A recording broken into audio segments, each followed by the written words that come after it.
무슨 데스밸리 이야기를 2부로 나눠서 다음 주까지 기다리나 싶어서 마저 영상을 준비합니다. 이름이 데스밸리라 가지고 여름에 가면 사람 죽는다, 실제로 사람이 죽었다는 뉴스도 나오고 했기 때문에 2월 18일 겨울에 방문을 했어요. 여기 뒤가 바진이라고 하는 데인데, 여기는 인근에 있는 공군 비행장에 전투기들이 계곡과 계곡 사이를 지나가는 훈련하느라고 아주 낮게 지나가면서 아주 굉음을 울리면서 지나갑니다. 전투기 몇 대가 한꺼번에 같이 지나가도 될 만큼 넓어요. 근데 전투기에서 보면 별로 넓어 보이지 않는다고 하네요. 하늘에서 보면. 그래서 훈련하는데 아주 좋다고 합니다. 여기는 예전에 바다였다가 융기해가지고 현재는 땅이 됐는데요. 여기가 자브리스키 포인트라고 불립니다. 자브리스키는 예전에 그 보락스 컴퍼니라고, 보락스는 붕사 같은 건데 그거 이제 채굴하던 컴퍼니의 부사장 이름이에요. 왜냐면은 사장은 여기 없었거든요. 이 고생을 할 이유가 없죠. 그래서 부사장이 와서 있었는데, 여기에 있는 이 봉우리가 만리 봉우리라고 합니다. 만리는 초창기에 데스밸리에 왔다가 먹을 것을 구하러 가다 오기로 한 사람이 있었는데 실제로 가다가 왔어요. 의리를 저버리지 않은 거죠. 죽을 고생을 해서 가다가 왔습니다. 먹을 걸 구해가지고.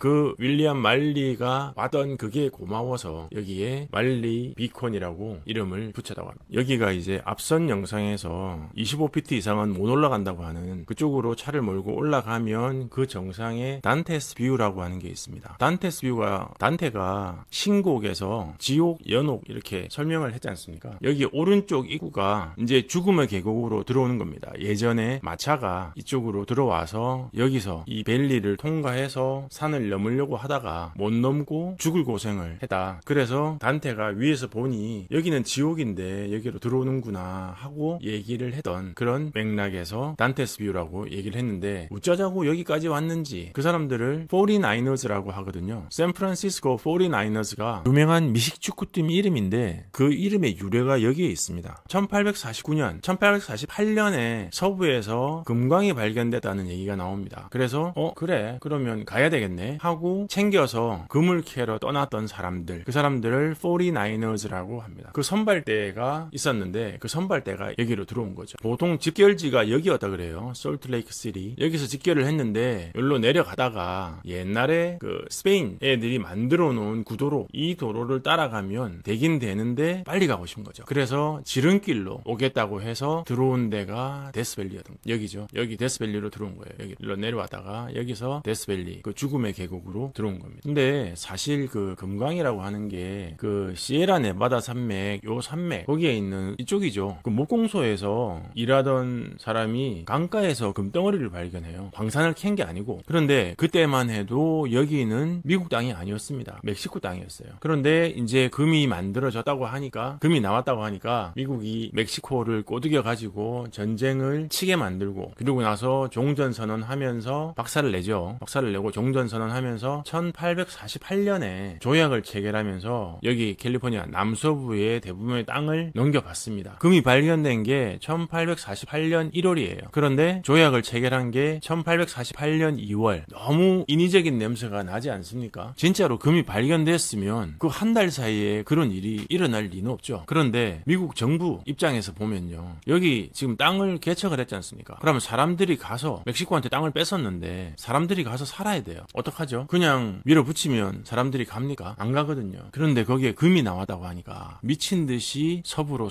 가는 겁니다. 근데 너무 재밌는 게, 그때 멕시코에서 여기 금 찾으러 온 사람은 10,000명이 안 됩니다. 한 7,000명 정도 된대요. 근데 그때 중국에서 배 타고 넘어온 사람이 6만 명이랍니다. 기록에 남아있는 것만. 근데 웃기는 거는 지금도 얘기가 나오죠. 그 당시에 금을 주우러 와서 금을 캐서 부자가 된 사람은 아무도 없고, 곡괭이 팔고 리바이스 청바지 팔고, 웰스파고 은행, 웰스파고라는 은행이 그때 돈을 벌게 되는, 지금 현재의 엔비디아는 그렇게 되지 않을 거라고 얘기는 하지만, 엔비디아는 인터넷 혁명 때, 닷컴 버블 때 시스코가 가져갔던 시가총액 1위 하다가 점점 성장률이 떨어져서 지금 현재의 시스코, 현재도 잘 나가죠. 잘 하는데 엔비디아도 같은 모습을 보여주게 될 것 같습니다. 그때 몰려왔던 중국 사람들이 정착한 데가 바로 샌프란시스코 차이나타운, 미국에서 제일 큰 차이나타운인데요. 왜 하필 샌프란시스코냐? 그 당시에 당시에 미국 서부 해안에 큰 배가 정박할 수 있었던 데가 여기 LA 롱비치 여기하고 여기 샌프란시스코 여기하고 포틀랜드는 이제 그 목재를 운송하는 항구로 많이 썼거든요. 그래서 요 세 군데밖에 없었답니다. 그래서 하는 수 없이 샌프란시스코로 와서 샌프란시스코에 차이나타운이 만들어졌다고 하네요. 그 당시에 라스베가스까지 왔다가 그 근처까지 와서 이제 데스밸리까지 와서 지름길도 두 가지를 썼답니다. 사람들이. 근데 1번 길로 했던 사람들은 LA까지 그냥 쉽게 올 수 있었대요. 그런데 성질 급한 사람이 여기 2번 경로 아까 보셨던 배드워터 그쪽 공군 전투기가 협곡 활강 시험하는 훈련하는 그 지역으로 들어와가지고 마차가 이제 안 나가는 거죠. 박혀가지고. 그래서 다시 아까 얘기 드렸던 만리하고 로저라는 두 사람을 보냅니다. 그래서 생필품을 구해오게 하는데 의리를 지키고 다시 구해서 온 거예요. 그 사람들이. 그래가지고 다시 이쪽 길로 내려갑니다. 그래서 현재 LA에서 데스밸리 가는 길은 1번 경로 이쪽 길로 해서 가게 되어 있습니다. 여기는 길이 여전히 없습니다. 그때 여기 있으면서 그 가족들이 타고 왔던 말은 잡아 먹어야 되고 그리고 마차는 밤에 여기 사막이라서 또 춥거든요. 그래서 불쏘시개로 쓰고 해가지고 나중에 만리가 오고 나서 이쪽 산등성이로 넘어갈 때 이 사람들이 굿바이 데스밸리라고 얘기했던 게 그 뒤에 데스밸리가 되었다는 이야기입니다. 이제 단테스 뷰에서 이제 소금밭을 봤으니까 일로 한번 내려가 봐야 되거든요. 여기 길 보이지 않습니까? 이제 이쪽으로 가보겠다고 이제 내려갑니다. 여기 길이 연결이 돼 있어요. 그래서 위에서 봤던 그 길로 지금 가고 있습니다. 가보면 해수면보다 85.5m 아래에 있다고 그렇게 돼 있어요. 바닥에서 올라왔는데도 해수면만큼은 올라오지 않은 거죠. 막상 가보면 사람들이 많습니다. 이때 코로나가 터지긴 했는데 아직 팬데믹이 되긴 전이었어요. 그래서 마스크도 안 끼고 아주 사람들이 평화롭습니다. 그로부터 얼마 안 돼서 이제 팬데믹이 터진 거죠. 근데 이제 배드워터 들어가다가 나올 때 차를 여기 세워놨거든요. 나올 때 이 풍광이 아주 볼만합니다. 단테스 뷰가 여기 있어요. 아까 봤던 여기 위에서 밑으로 내려다 봤는데 앵글이 안 맞아가지고 사람들이 안 보이는 거죠. 위에서 보면 차길만 보이고.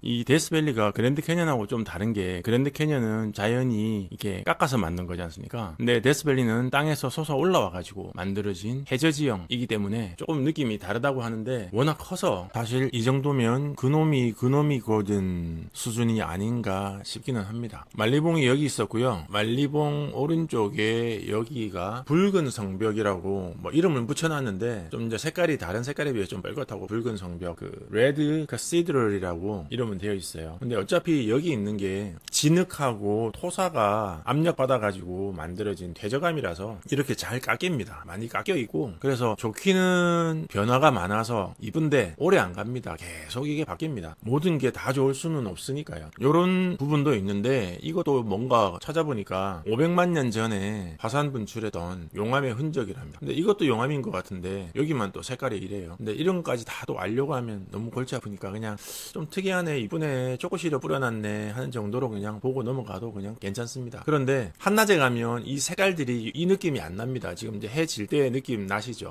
여기 시간이 오후 4시 38분 해질녘에 변화가 많을 때 그때 보시는 게 좋습니다. 시간은 짧지만 예쁜 걸 볼 수 있거든요. 사람 한 명 정도는 걸어가줘야 이게 뭔가 볼만한데 이게 길이거든요. 제가 일부러 지운 건 아니에요. 근데 트레일이 있는데 마침 또 사진을 찍었는데 사람이 한 명도 없습니다. 있을 때는 막 모여 있는데 없으니까 좀 아쉽습니다. 이 데스밸리에서 아무도 없는 길을 보니까 톨스토이 할배가 했던 얘기가 생각이 납니다. 세상에서 가장 중요한 때는 바로 지금 이 순간이고 가장 중요한 사람은 지금 함께 있는 사람이며 가장 중요한 일은 지금 내 곁에 있는 사람을 위해 좋은 일을 하는 것이다. 톨스토이는 죽을 때까지 그 얘기를 했습니다. 이게 사막에 있는 메스퀴트라고 하는 나무입니다. 얘는 살아있고 얘는 죽었어요. 근데 죽은 놈이 더 운치가 있어 보여가지고 한 커트 담았습니다. 데스밸리 배드랜드라고 부르는 황무지, 이 황무지를 지나간 사람도 있고 처음에 49ers는 지나갔죠. 또 황무지 를 보고 거기 있는 소금을 보고 보락스 컴퍼니를 만들어서 보락스가 이제 붕사라고 얘기 드렸잖아요. 거기서 이제 열심히 또 돈을 번 사람도 있고 이 아무것도 없는 이 황폐한 사막에서 혹성 같은 영상을 만들 수 있을까라고 생각해서 만든 영화 스타워즈를 감독한 조지 루카스도 있었습니다. 일단 황무지에서 돈 벌겠다고 설친 사람 이야기 먼저 보시죠.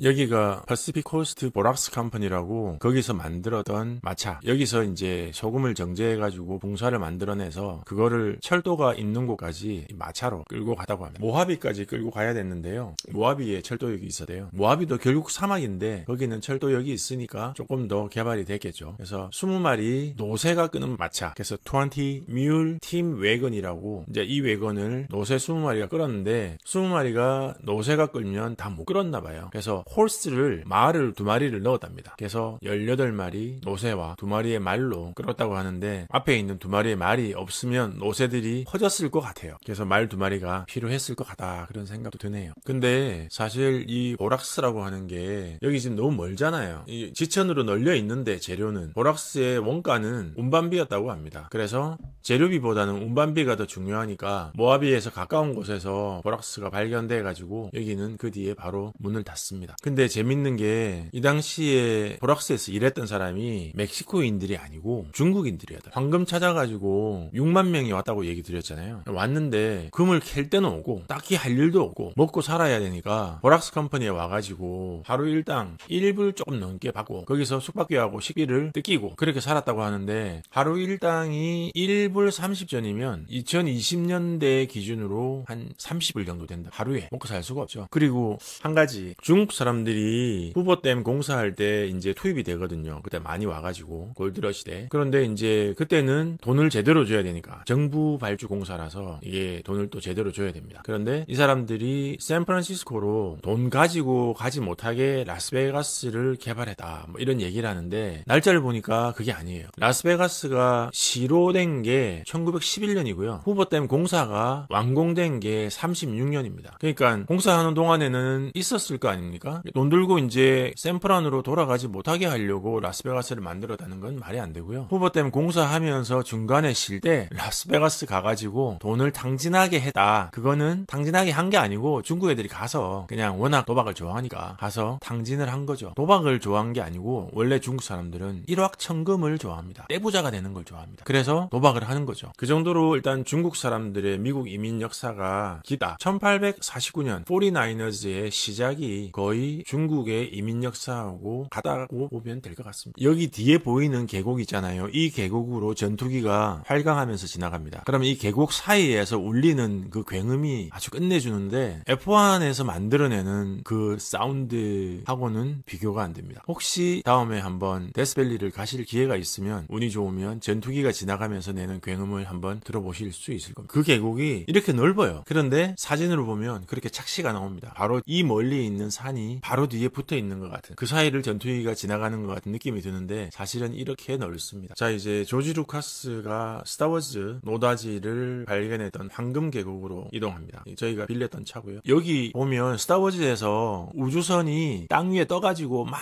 경주하는 씬이 있는데 그 씬도 여기서 만든 겁니다. 그래서 조금 더 들어가면 이제 아티스트 팔레트가 이렇게 나오는데요. 요 아티스트 팔레트 오른쪽 편에 R2D2하고 C3PO 로봇 2대가 걸어가던 장면 기억나시나요? 여기입니다. 멀리서 지금 자동차가 한 대 오고 있는데 너무 작아 보이죠? 미니어처 같아 보이는 이걸 보고 미니어처 방식의 영화 촬영을 떠올렸다는 얘기는 있는데 믿거나 말거나입니다. 그거는 실제로 그랬는지 루카스가 얘기한 건 아니니까요. 조지 루카스는 이 영화를 연출을 잘했던 사람은 아닙니다. 영화 연출은 스필버그 감독하고 대부를 찍었던 프란시스 코폴라 감독이 더 잘했고 조지 루카스는 비즈니스 감각이 좋아돼요. 그래서 한때 이제 헐리우드 3인방이라고 그렇게 불리기도 했는데 스필버그 감독하고는 인디아나 존스 아이디어를 보여줬죠. 근데 인디아나 존스도 재밌는 게 여기 데스밸리에서 아이디어 스케치를 했답니다. 그래가지고 아이디어를 얘기하니까 그때는 이미 스타워즈 성공하고 난 다음이어가지고 스필버그가 그거 내가 하면 안 되겠냐 그래서 공동 제작을 합니다. 인디아나 존스도 아이디어는 조지 루카스가 가지고 있었어요. 근데 조지 루카스는 데스밸리에서 아이디어 꺼낸 게 스타워즈하고 인디아나 존스 그 두 개거든요. 근데 그게 다예요. 그 뒤에 영화를 한 게 없어. 근데 이제 재밌는 거는 프란시스 코폴라랑 영화를 하나 제작을 했는데 폭망했어요. 그래가지고 코폴라하고는 이제 더 이상 같이 안 하는 걸로 하고 혼자서 무슨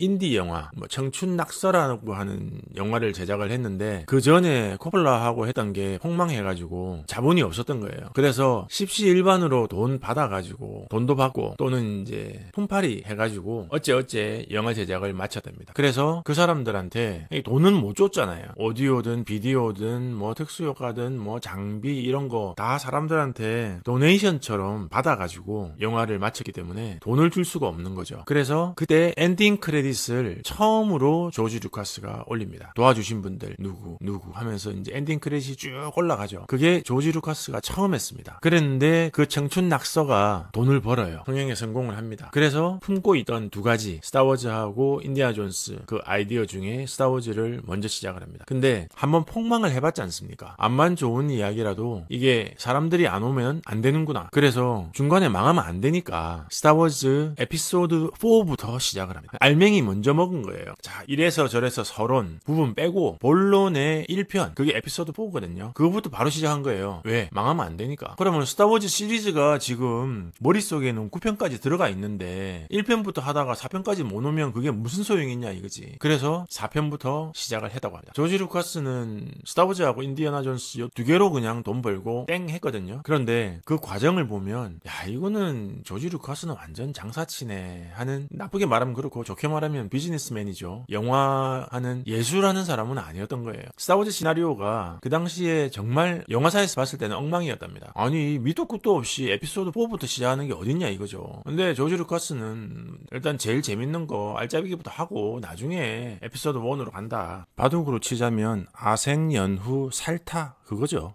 안 된다 해가지고 우겼대요. 그래서 다른 영화사는 다 거부하고, 그래서 이제 스필버그랑 프란시스 코플라랑 이렇게 인맥이 좋았지 않습니까? 그래서 일단 압력을 넣어가지고 20세기 폭스에서 스타워즈를 제작을 합니다. 근데 20세기 폭스도 무슨 에피소드 4야 시작이 이게 뭐야 하면서 미적미적 하니까 오케이 나 감독 보수 안 받을게. 대신에 영화 수익의 40% 지분하고 프랜차이즈 판권은 날 줘. 프랜차이즈 판권이 뭔가 하면 이제 에피소드 4, 5, 6하고 에피소드 1, 2, 3을 만들어서 팔 수 있는 권리입니다. 근데 20세기 폭스에서 봤을 때는 뭐 성공할지 안 할지도 모르겠고 당장 디렉터 월급 안 줘도 되고 그러니까 오케이 한 거죠. 그래서 그 다음부터는 루카스 필름에서 스타워즈를 제작을 합니다. 그래서 2012년에 루카스 필름하고 관련된 라이브러리를 디즈니에 40억 달러, 4조가 좀 넘죠. 다 넘깁니다. 록펠러 재단의 존 록펠러 할배가 그런 얘기를 했습니다. 위대한 것으로 향하기 위해서 좋은 것을 포기하는 거를 두려워하지 마라. 근데 조지 루카스도 좋은 것, 감독 보수를 받는 거를 포기하고 훌륭한 지분과 판권을 얻는데 성공한 거죠. 지금 제가 이제 이 얘기 들으면 제 영상을 보시고 제 비디오를 보시는 분들은 일론 머스크 떠올리셔야 돼요. 페이팔에서 받았던 돈 1억 불 가까이 되는 돈을 7천만 불인가 8천만 불인가 페이팔 팔면서 받은 돈을 테슬라에 집어넣고 스페이스X에 집어넣어가지고 돈 거의 다 거덜나고 그래 된 상태에서 로켓 3번 쏠 돈 남았는데 로켓 발사하는 거 3번 실패하고 나사에서 우주로 보내기만 하면 계약하겠다고 했는데 그걸 못하고 그 와중에 8년을 같이 살았던 와이프는 보니까 너 좀 있으면 뱅크럽트 하겠는데 그 전에 이혼하자 해가지고 와이프는 이혼하자고 해서 이혼하고 그랬는데 모델 3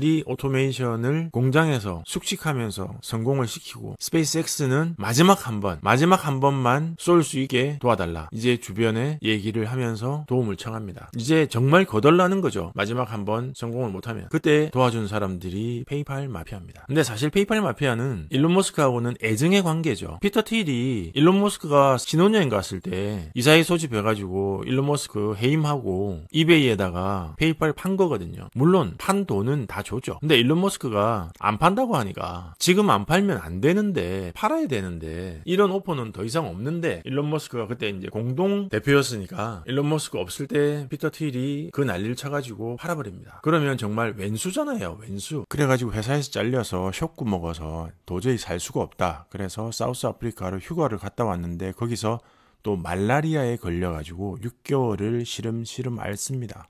그리고 나서 일론 머스크는 결심을 하죠. 내 사전에 이제 평생의 휴가는 없다.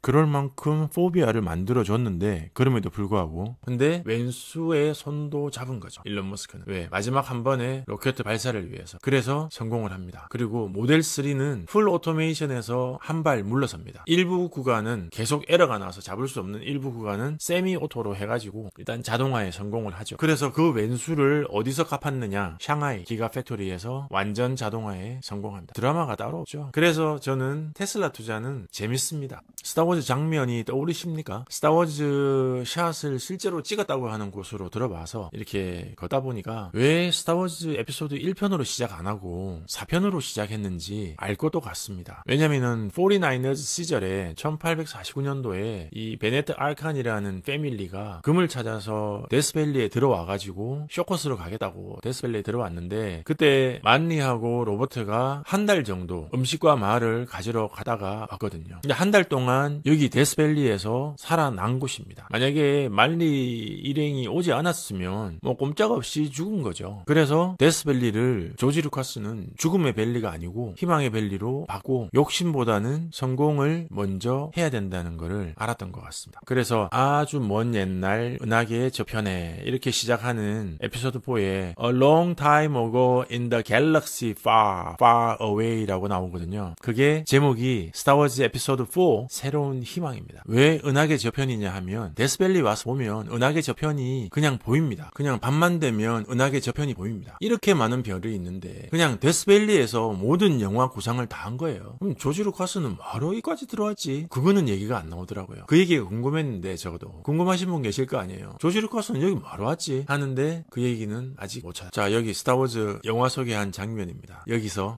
영화 촬영을 한 거죠. 참 싸게 했습니다. 상상력으로 영화를 만든 게 아닙니다. 그냥 은하계 갤럭시를 보고 밀키웨이를 보고 여기서 그냥 외계 행성처럼 하면 되겠다 해서 상상력은 그냥 거들었을 뿐이지 남들이 오지 않는 곳에 와서 상상을 했을 뿐입니다. 완전히 새로운 거를 만들어낼 수는 없었던 거죠. 자, 이제 아스팔트 팔레트 거기 스타워즈 촬영했던 데를 빠져나오면 스타워즈의 또 다른 촬영지 모래 언덕이 나옵니다. 여기는 메스키트 나무들 아까 말씀드렸던 그게 많아가지고 메스키트 모래 언덕 듀운이라고 불리는데, 이 모래 언덕이 스타워즈부터 시작해가지고 요즘 나오는 영화 듀운도 스타워즈에서 또 이제 영감을 받았겠죠. 근데 여기가 사막이긴 한데 이 근처에 우물이 있습니다. 그래서 근처에 수맥이 있어가지고 얘네들한테 수분을 공급을 해주는 게 아닌가 싶어요. 또 이걸 보시면 모래 언덕에 나무 토막이 박혀 있는데, 혹시 그 제임스 카메론 감독의 영화 터미네이터에서 아놀드 세발 자전거가 엄지손가락을 치켜 세우면서 용광로로 들어갈 때 I'll be back 하면서 들어가는 장면이 있거든요. 그 장면을 이걸 보고 그랬나 하는 생각이 들기도 했습니다. 스타워즈에 나왔던 언덕은 여기죠. 별 모양의 모래 언덕. 이쯤 되면은 조지 루카스는 거의 스타워즈는 날로 먹은 겁니다. 데스밸리에 있는 걸로 돈 한 푼 안 들이고 영화를 만든 거죠. 저녁 노을에 빛이 반사돼서 보이는 아주 오래된 메스키트는 상상력을 자극하기에 충분합니다. 저는 이걸 보면서 리틀리 스콧 감독의 에일리언이 떠올랐거든요. 아, 영화 감독들 너무한 거 아니야 이거? 이 데스밸리에서 너무 많은 아이디어를 가져간 것 같은데 하는 생각을 하면서 남들 안 가는데 가봐야 되겠다 하는 생각을 했습니다. 혹시 은하수를 보실 생각이 있으시면 북반구에서는 4월, 5월, 6월이 좋습니다. 5월이 되면 밤 10시부터 새벽 3시까지 한 5시간 정도를 이 밀키웨이가 가로눕기, 물구나무서기 이렇게 막 은하수가 돕니다. 멋진데 왜 그 시간만 되느냐? 달이 뜨면 은하수가 이게 달빛 때문에 사진이 다 타버립니다. 그래서 은하수를 담고 싶으시면 달이 뜨는 시간을 제외한 아주 칠흑 같은 어둠에 사진을 찍으시면 됩니다. 한국은 보니까 경상북도 영양군에 반딧불이 공원이라고 있답니다. 거기 가면 5월달에 밤하늘에 은하수를 보실 수 있겠습니다. 자, 이제 일정을 마치고 LA로 복귀합니다. 데스밸리를 빠져나왔는데 예전에 49ers 중에서 첫 번째 아무 일 없이 지름길로 빠져나갔던 사람들이 지나가는 길입니다. 이 길로 해서 LA로 내려가다가 샌프란 올라가다가 했는데, 이 넓은 지역이 다 데스밸리 국립공원입니다. 알래스카를 제외하면 미국 본토에서는 가장 넓은 국립공원에 속한다고 합니다. 가까워 보이는데 한참을 달려가야 이 끝에 도달할 수 있었습니다. 이 길을 보니까 도덕경 22장에 노저 할배가 얘기해 놓으신 게 떠오릅니다. 곡즉전, 왕즉직, 굽으면 온전해지고 구부리면 곱게 되고 와즉영, 패즉신, 파여 있으면 채워지고 낡아서 해지면 새롭게 된다. 도덕경은 그런 책인가 봅니다. 자, 이제 이야기 여행을 다녀오셨으니 공부를 또 하셔야죠. 업데이트 드리겠습니다. 비트코인이 시간을 끌면서 이 추세선을 통과했습니다. 참 넘어갈 때도 정말 힘들게 넘어갔습니다. 여기는 삼각형으로 넘어간 것 같아요. W, X, 그 다음에 ABC를 만들었어요. 근데 고점을 못 넘기고 만들었어요. 고점을 못 넘기고 만약에 얘가 마감을 하지 않습니까? 그러면 많이 떨어질 수 있습니다. 반대로 이야기하면 얘는 반드시 이 고점을 넘겨야 됩니다. 넘기지 못하고 떨어지면 모멘텀 상으로 엄청난 손실이 옵니다. WXY 하면 폭락이 올 겁니다. 그래서 얘는 꼭 이 고점을 넘기고 내려오려고 최선을 다할 겁니다. 그때 올리는 파동을 보고 얘 이제 올라가나 하고 생각하시면 안 됩니다. 얘가 올라가는 거는 폭락을 막기 위해서 올라가는 거지 올라가려고 올라가는 게 아닙니다. 얘를 넘겨야 모멘텀을 확보를 하고 그래도 떨어질 겁니다. 떨어질 건데 얘를 못 올리고 떨어지면 추풍 낙엽처럼 떨어질 겁니다. 그 점 참조하시고요. 또 한 가지 어제 제가 나스닥 얘기 드렸지 않습니까? 여기 이 파동이 C파의 가능성이 있다. 그래서 A, B, C, D 마치고 E를 올릴 가능성이 있다고 얘기 드렸는데 자 여기서 중요한 포인트는 만약에 여기 올렸을 때 A, B, C, D, E를 올렸는데 여기서 이 5연장 터미널을 마감하러 올렸습니다. 올려서 위에서 파동을 마쳤는데 이 전고점을 못 넘기지 않습니까? 그러면 엄청난 폭락이 올 겁니다. 그 얘기는 반대로 얘기하면 이 파동은 올라갈 때 반드시 이 고점을 넘겨야 됩니다. 아마 월가에서 다 알고 있을 거예요. 이거 못 넘기면 올해 장사 끝난다. 산타랠리고 나발이고 다 없다. 이거는 무조건 올려야 된다. 알 거예요. 그래서 아마 이 전고점과 여기 있는 고점 넘긴 이후에 요 구간에서 엄청난 싸움이 일어날 겁니다. 여기를 못 뚫으면 나락이고요. 여기를 뚫어줘야 그 다음 버틸 수 있는 여력이 생기기 때문입니다.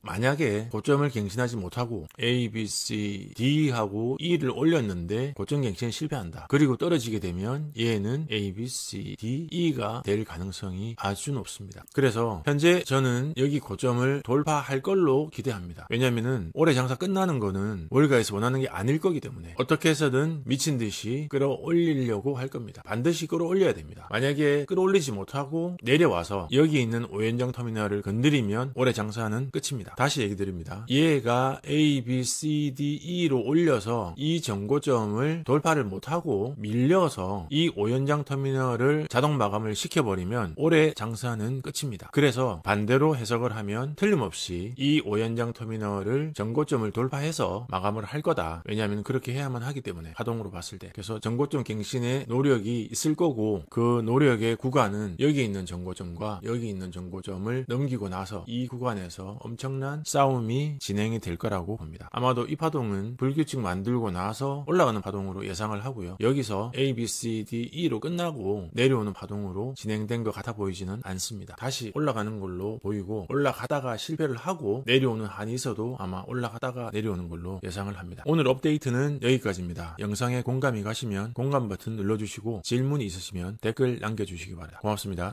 펀더멘탈 관련된 목차 한번 살펴보시고 만약에 관심이 있으시면 화면 아래 더보기란에 링크 있으니까 연결해서 도움 받으시기 바랍니다.